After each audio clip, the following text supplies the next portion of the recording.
Men. They are often seen as the stronger sex, the decision makers, the leaders. They are the ones who are expected to take charge, to be the face of authority and strength. But behind every great man, there is often a woman. A woman who stands as a pillar of support, offering guidance and wisdom.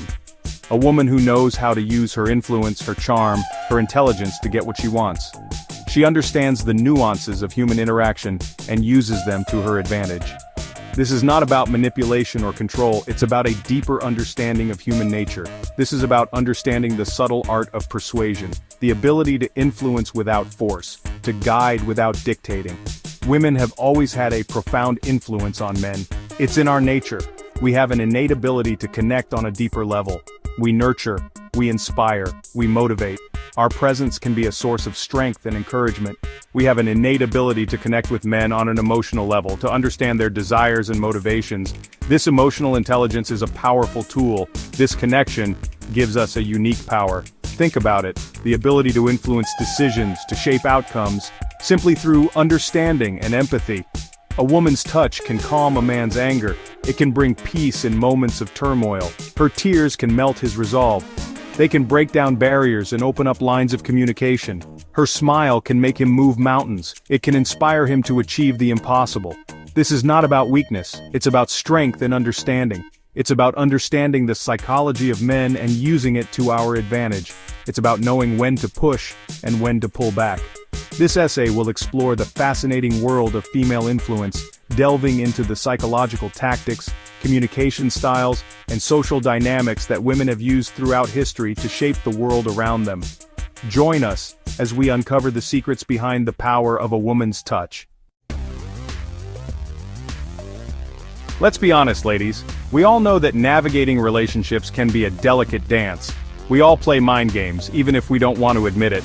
It's a part of our social fabric, a way to communicate without words. It's not about being malicious. It's about getting what we want, and sometimes it's the only way to be heard. We know how to push the right buttons, to subtly guide men towards the decisions we want them to make. It's a skill we've honed over time. Take, for instance, the power of suggestion. It's a gentle nudge, a hint that plants an idea. We don't demand, we suggest. It's a softer approach, but often more effective. Instead of saying, "Take me out to dinner," we might say, "That new restaurant downtown looks amazing." It's all about framing. See the difference? We plant the seed, and we let it grow in his mind. It's subtle, yet powerful. Then there's the art of playing hard to get. It's a classic move, but it works. Men are hunters by nature. They love a challenge. It's in their DNA. If we make ourselves too available, they lose interest. It's the thrill of the chase that keeps them engaged. But if we keep them guessing, if we make them work for our attention, it only makes us more desirable. It's a game of balance. Of course, these tactics should be used with caution. It's important to be mindful of the line between playful and manipulative. There's a fine line between playful suggestion and outright manipulation. We must always be aware of our intentions. The key is to be subtle, to be charming, and to never lose sight of the bigger picture. It's about connection, not control. They say the pen is mightier than the sword. This age-old adage highlights the immense power of words and how they can shape our world. Well, a woman's words can be just as powerful, if not more so, in certain contexts.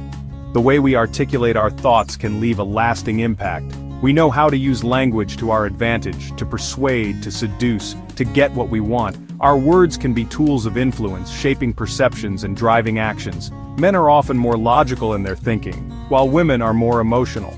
This difference can create a unique dynamic in conversations. We understand the power of a well-placed compliment, the persuasive force of a heartfelt plea. These subtle nuances can make all the difference in communication. We know how to appeal to a man's ego, to make him feel like he's the smartest, strongest, most capable person in the room. This can be a powerful tool in our communication arsenal.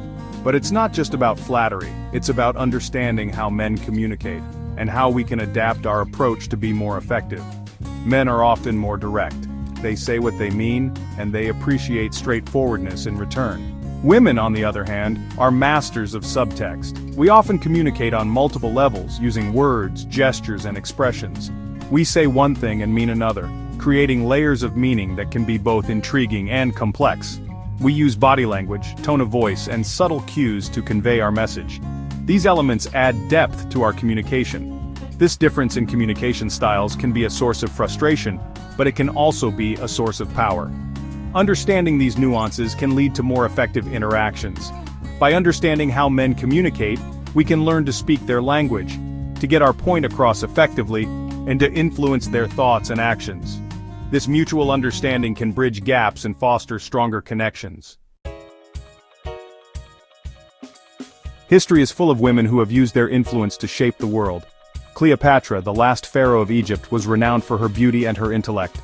She seduced not one but two of Rome's most powerful men, Julius Caesar and Mark Antony, using her charm and political acumen to secure her throne and protect her kingdom.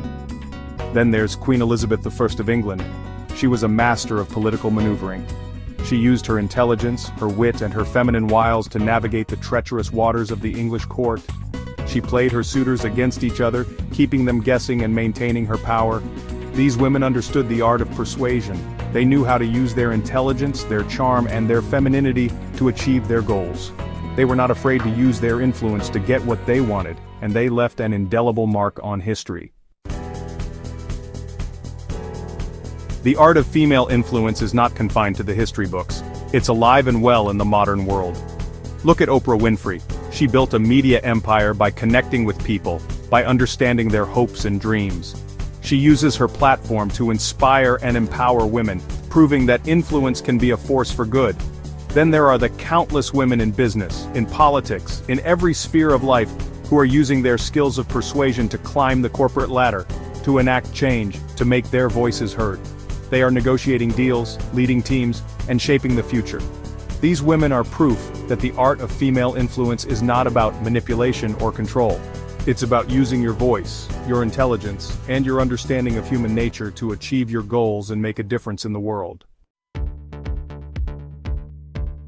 Section 6. The two sides of influence for better or worse. Like any tool, the art of persuasion can be used for good or evil. It can be used to build up or to tear down. It can be used to inspire love or to inflict pain. On the one hand, female influence can be incredibly positive. It can be used to nurture, to heal, to create positive change. A woman's touch can soothe a troubled soul. Her words can inspire hope. Her love can change a man's life for the better. On the other hand, influence can be twisted, manipulated, used for selfish gain. We've all seen the femme fatales in movies, the women who use their beauty and their charm to wrap men around their little fingers. And we've all heard the stories of women who use their influence to manipulate and control the men in their lives. The key is balance. It's about using our influence responsibly, ethically, and with the best interests of ourselves and others at heart. Section 7. Love and manipulation, a thin line. Love and manipulation can be two sides of the same coin. Sometimes it's hard to tell where one ends and the other begins. A woman might use her influence to encourage her man to be more ambitious, to take better care of himself, to be a better partner. But when does encouragement become manipulation? If a woman is constantly nagging, guilt-tripping, or using emotional blackmail to get her way, that's not love, that's manipulation, and it's toxic. Healthy relationships are built on trust, respect, and open communication. When one partner is constantly trying to control or manipulate the other, it creates an imbalance of power that can poison the entire relationship. The key is to be honest with ourselves. Are we acting out of love, or are we acting out of a need to control? Are we respecting our partner's boundaries, or are we trying to mold him into the man we want him to be? Section 8. The impact on society, shaping the future. The art of female influence has shaped society in countless ways. From the home to the workplace to the political arena, women have always played a vital role in shaping the world around them. For centuries, women were relegated to the domestic sphere, but even within those confines they wielded considerable influence. They raised children, managed households, and shaped the moral compass of future generations. As women gained more rights and opportunities, their influence expanded. They entered the workforce, ran for political office, and became powerful voices for change. Today, women are CEOs, politicians, scientists, artists, and entrepreneurs. They are shaping the future of our world in every conceivable way. The art of female influence is not about dominating or controlling men. It's about using our voices, our intelligence, and our unique perspective to create a more just, equitable, and compassionate world for everyone. Section 9. The Balancing Act, Influence and Equality. As we move towards a more gender-equal world, it's important to find a balance between female influence and mutual respect. The goal is not to turn the tables and manipulate men in the same way that some men have historically manipulated women. The goal is to create relationships built on equality, empathy, and understanding. This means being mindful of our own behavior. It means communicating our needs and desires directly and honestly, without resorting to manipulation or game playing. It means respecting our partner's boundaries and recognizing that they have the right to make their own choices. The art of female influence is a powerful tool. It can be used to build strong relationships, to achieve our goals, and to make a positive impact on the world. But like any tool, it must be used responsibly, ethically, and with the understanding that true power comes from within.